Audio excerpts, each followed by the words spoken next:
Right open. Yeah. It's nice. Yeah, it's nerves in the end. Tempo does. Get up a little higher. Do it. Do it right hand. That's it. Right hand. Quick. Quick. 1, 2. 1, 2. Yeah. Right hand.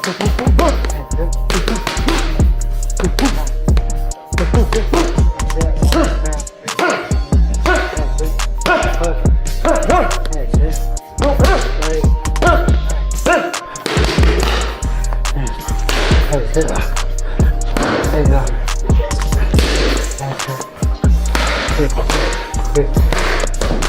Like this. There you go.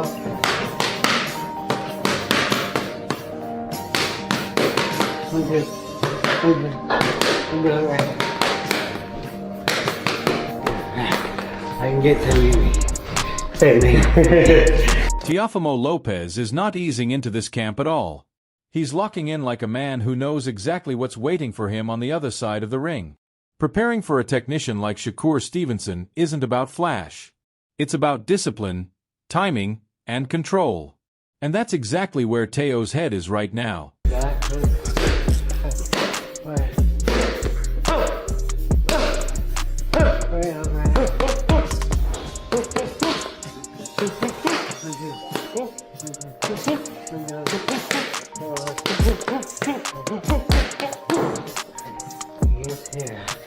I'll get to here, but it's not.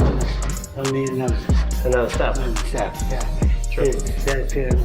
Make him his back here to the wall. Yeah.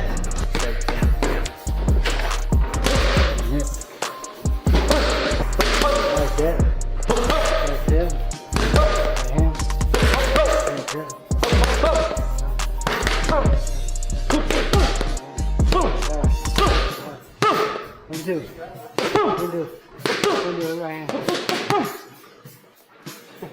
The sessions coming out of his camp tell a clear story. Everything looks sharp and stripped down, explosive pad work, heavy focus on foot placement, sudden rhythm shifts, and drills built around cutting angles instead of chasing them. This isn't reckless aggression. It's calculated pressure. And at the center of it all, as always, is his father and head coach, Teofimo Lopez Sr., pushing him mentally just as hard as physically. Their relationship is intense, demanding, and built on years of trust.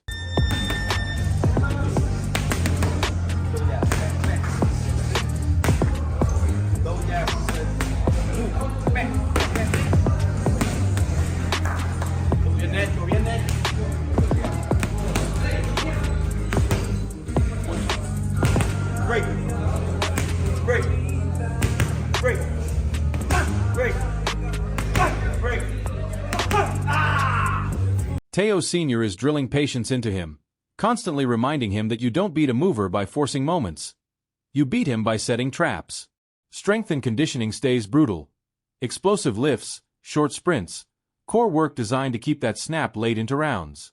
What really stands out is the balance in this camp. Teofimo isn't hunting knockouts. He's sharpening instincts, tightening gaps, and preparing to impose his will round by round against a fighter who punishes every mistake.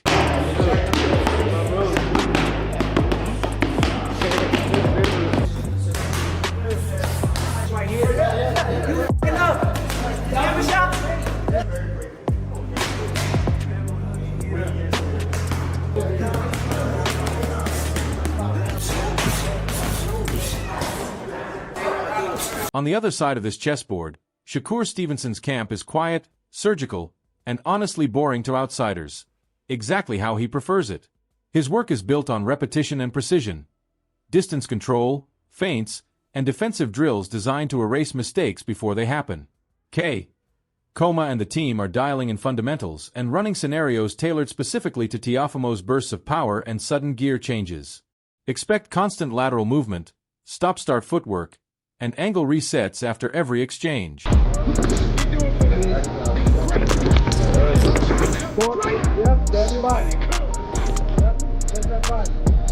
July 12th, demolishment.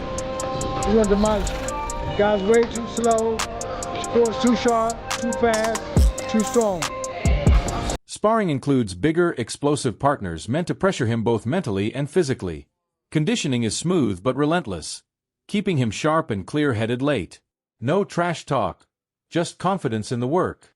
Shakur isn't training to flash power. He's training to remove options, frustrate Lopez, and force one costly mistake to swing the fight. So far, it came going great. We about a month away from fight day. Everything going according to plan. Court look great, man, great. He getting the rounds in.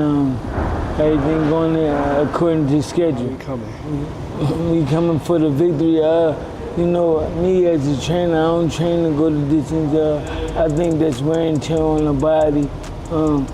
You put all the work in camp to make the fight night as easy as possible, and that's where the energy flips perfectly. From Shakur's quiet, surgical preparation to Teofimo Lopez walking in like a man who knows exactly who he is and isn't asking permission. I'm watching this interview and you can feel the confidence through the screen. Not loud for attention, but that calm conviction that gets uncomfortable if you're standing across from it. Teo isn't chasing resumes or debating odds.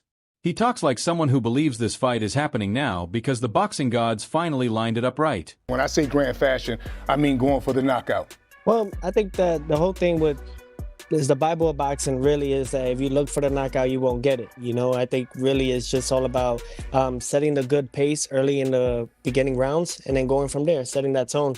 I think that I don't see him going those 12 rounds. This is his first time moving up to 140. A lot of these guys can say a lot of things about me not knocking them out or whatnot, but they don't come and try to fight me after they feel this power. So it's for a reason. It carries. It does carry. I love how he shuts down the knockout obsession without running from it. He's basically saying, if you hunt the finish, you lose the plot. But if you set the tone early, power eventually shows up. That's veteran thinking from a fighter people still label reckless. He knows 140 is different. He knows Shakur is moving up. And he's betting that pressure plus pace equals a rude awakening. What really hits is how comfortable Teo is being the underdog again. I'm someone that, you know, is all about against all odds. I've been like that since me winning the 2015 U.S. Olympic trials and didn't, you know, have my spot for the Olympic berth and to represent Team USA in 2016 Olympic Games. I think my whole thing's always been that way. You know, so even Richard Comey, you know, when I won my first world title back in 2019 at 22 against the champion himself, you know, a lot of the odds were always against me. And I think that's when I perform my best. And I look forward to doing that. We've seen this movie before. Everyone doubts him. Chaos surrounds him. And suddenly he's at his best. When he talks about Shakur from the amateurs, the respect is real, but don't get it twisted. That nostalgia ends when the bell rings. No friendship energy. No shared gym politics. Just, you're trying to take my crown and I'm not letting that happen. This feels like Teofimo in his natural habitat. Doubted, motivated, and fully convinced that when it's just him, his opponent, and the lights, belief plus explosiveness can still break structure. You don't have to agree with him. But if you're not taking him seriously by now, that's on you. When it comes to competition, it's competition, man. This is competition and currency, you know, and you can't be friends in this game. I don't see it. I think that's what makes them soft. It's what makes our era a little bit fragile. So I think the guys like myself that still carry that with the heart of a champion and holding the Ring Magazine world title, I think that maybe we have a different form of looking at it and make boxing great again. And just when you think this build-up will stay respectful and tactical, the press conference turns into controlled chaos in about 5 seconds. I'm watching it thinking, yeah, this is what happens when two confidence engines collide and neither has a reverse gear.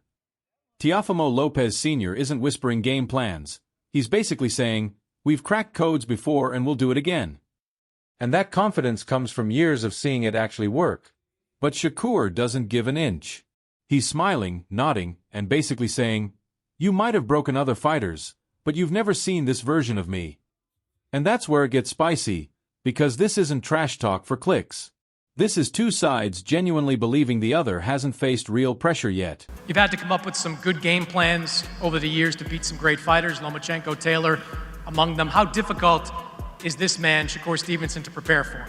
Well, I see their weakness. That's what I do. You know, we broke the code with with Loma that nobody had ever done. You know, we didn't let him get comfortable in there. You saw that, you know, within like 8 rounds, he didn't know what to do. I did the same thing with Josh Taylor, and we're gonna do the same thing with Shakur. All right. You've got Teo talking about unpredictability like it's a superpower. Shakur firing back that the real weakness isn't feet or hands. It's mental cracks waiting to be touched. I'm sitting here laughing because half of this feels like high-level chess, and the other half feels like 2 guys arguing over who invented confidence. The father-son dynamic adds another layer. When Teo Sr. jumps in, it's not hype. It's protection mixed with experience. Meanwhile, Shakur keeps it locked on him versus Teofimo, not the corner. And through all the noise, the funniest part is this. Both men sound convinced the other is about to have a very bad night. No rehearsed lines. No polite nods. Just raw belief colliding in public. You can joke about the back and forth, but moments like this tell you something real.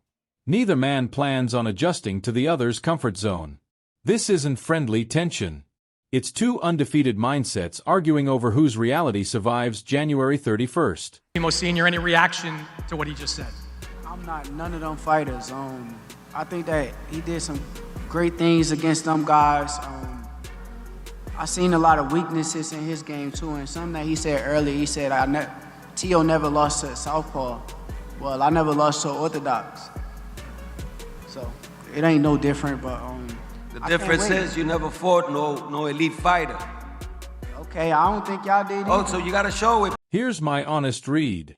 Once you strip away the noise, the camps, and the press conference theatrics, this fight comes down to who breaks their own habits first, not who looks better on paper. If Shakur keeps it clean, disciplined, and patient, he can absolutely box his way into long stretches of control and make Teofimo question timing. But that's also the danger, because Teo doesn't need control. He needs moments. And moments are where structure cracks. I don't see an early highlight reel, and I don't see it staying pretty all night either. I see rounds where Shakur makes it look effortless, followed by sudden bursts where Teofimo reminds everyone that one bad reset costs you everything. The key for me is pace. If Teo forces Shakur to work just a little harder than he wants to, especially in the middle rounds, the dynamic shifts fast. Shakur's IQ is elite, but Teofimo's explosiveness isn't theoretical. It shows up whether you invite it or not. I'm leaning Teofimo late, not because he outboxes Shakur, but because pressure plus belief plus timing creates chaos that pure control doesn't always contain. And don't be shocked if half the audience thinks the other guy won. This feels like a fight decided by inches, not knockdowns. Pressure's y'all on did you. either. I ain't see. Not on my son. I ain't see Lomachenko throw no punches. You've for never 6 been on a rounds. big stage like this. I didn't see Lomachenko throw punches for You've 6 never rounds. been on a big stage like I this. didn't see Lomachenko throw punches. Because we for 6 froze him. rounds. Okay, you gonna see? We're gonna freeze you too. You better not throw the towel in. Come on, man. You out of your mind. Okay. Shit. My son fought without no air. My son fought without no air against Cambosos. You can't fight for got your balls. son. You can't fight You for your gonna tell son. me, man? Come on. You can't fight for your son. I bet you gonna quit. Yeah, okay, you gonna see.